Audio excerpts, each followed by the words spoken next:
Île de Ré TV vous propose de découvrir une série de portraits consacrés aux femmes d'exception, portraits de femmes rétaises, rochelaises. Des femmes qui se retrouvent là où on ne les attend pas par rapport à leur situation de départ et qui ont une démarche proactive. Certains pensent que la femme moyenne qu'ils croisent dans la rue ou qui s'occupe des enfants ne peut pas être exceptionnelle. Car pour être exceptionnelle, il faut être célèbre sur la scène locale, nationale ou mondiale. Cet argument est faux car de nombreuses femmes sont exceptionnelles dans leurs efforts pour ne jamais cesser d'apprendre et d'élargir leur vision du monde. Voici leur portrait. Bonjour, je suis Aude Chupin, je suis une femme apicultrice sur Rivedoux dans l'île de Ré. Je suis également une maman, une compagne, une conseillère municipale. Je sais un peu toutes mes facettes. Mon grand-père était un apiculteur amateur, mon père était un apiculteur professionnel, mon frère a également des ruches et est apiculteur sur l'île de Ré. Et donc je suis issue, j'ai toujours baigné dans les ruches. Mon parcours après c'est également les études, donc j'ai fait un bac des primes en sciences agronomiques et après pour pouvoir avoir plusieurs facettes au niveau de mon travail, je suis partie sur un BTS Action Commerciale que j'ai fait sur Angers et après une année de spécialisation en commerce international. Suite à ça, je suis partie à l'étranger, je suis partie aux États-Unis, je suis partie en Australie où j'ai travaillé avec des apiculteurs. Et après, quand je suis revenue, je me suis installée en apiculture. Et mon cœur était quand même très proche de l'île de Ré, donc je me suis installée définitivement sur l'île de Ré, puisque je ne suis pas une fille de l'île de Ré.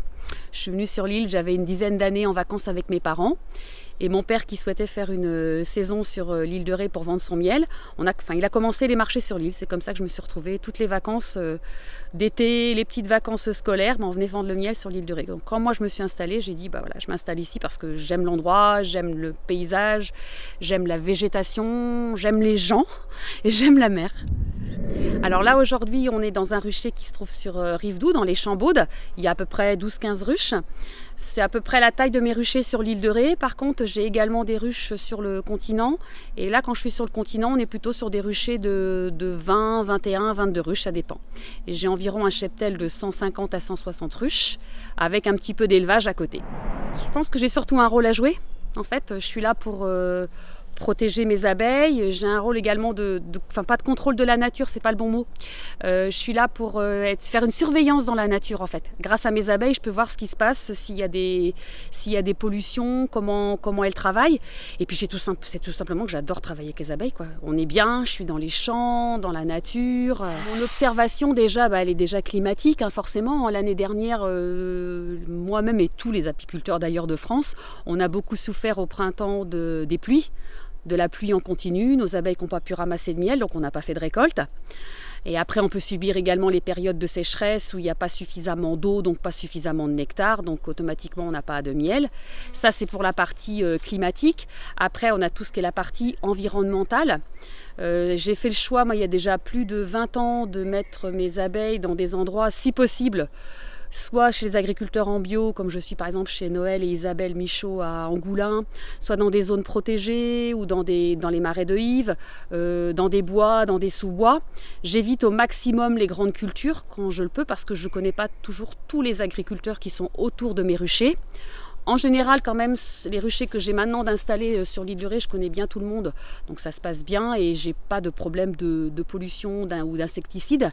Par contre, j'ai d'autres collègues qui sont très touchés par ce phénomène en fonction de leur emplacement de rucher. Au-delà de la passion des abeilles et du plaisir de travailler en extérieur quasiment tous les jours, c'est déjà aussi la fidélité de mes clients. Je pense que jamais j'aurais pu en être là où j'en suis aujourd'hui si les clients ne m'avaient pas suivi depuis aussi longtemps. Ils m'ont suivi malgré les hausses de prix, que ce soit dû aux sous-productions, quand il y a des hausses d'emballage, que les prix augmentent. Toujours, les clients, ils me suivent. Ça, c'est automatique. Alors si je perdure dans mon métier, c'est parce que je pense que je travaille d'abord avec mon cœur plus qu'avec la notion d'argent. Je ne suis pas non plus une philanthrope, hein, mon entreprise, il faut qu'elle me fasse vivre.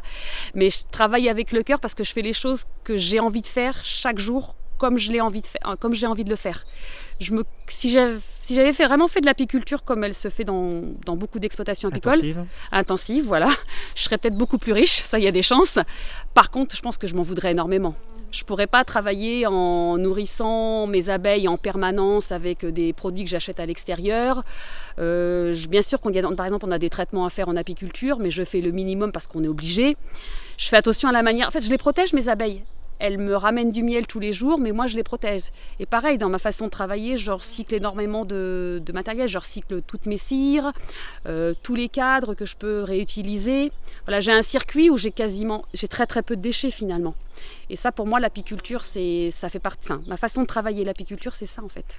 Alors mon engagement par rapport à l'apiculture et à ma façon de travailler, c'est aussi de laisser quelque chose de propre à nos enfants. Alors je sais que c'est une phrase qui est très très cliché aujourd'hui, de laisser une belle terre à nos enfants ou une terre propre, mais finalement c'est la réalité. Si je travaille l'apiculture de cette manière-là, c'est parce que je veux que quand moi je vais partir, ce qui reste dans mes ruchers, ce soit propre en fait.